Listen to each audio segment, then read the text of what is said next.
लई के पैसा हमरा सब पैसा उल्टे उड़नदारी करे।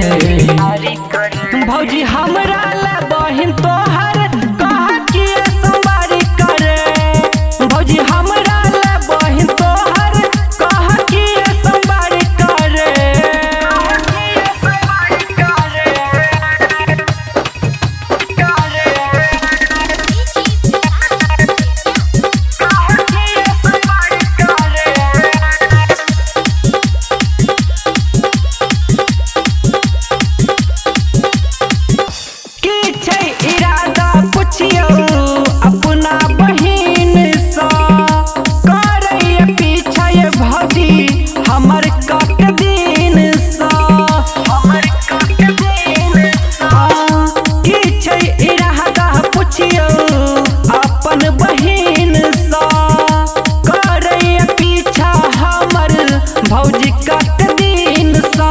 हमर बर फिकर करे सब के लग ठिकदारी करे।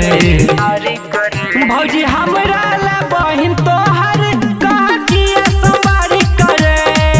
भौजी हमरा ला बहिन तोहर कह के संबारी करे।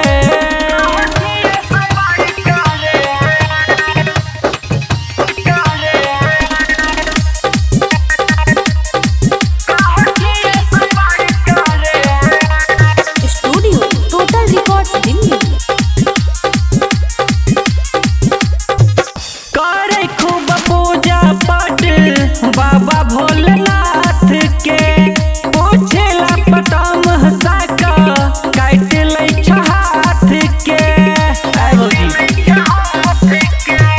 करे खूब पूजा पाठ बाबा भोलेनाथ के पूछेला पटाम हसाका काट लै हाथ के।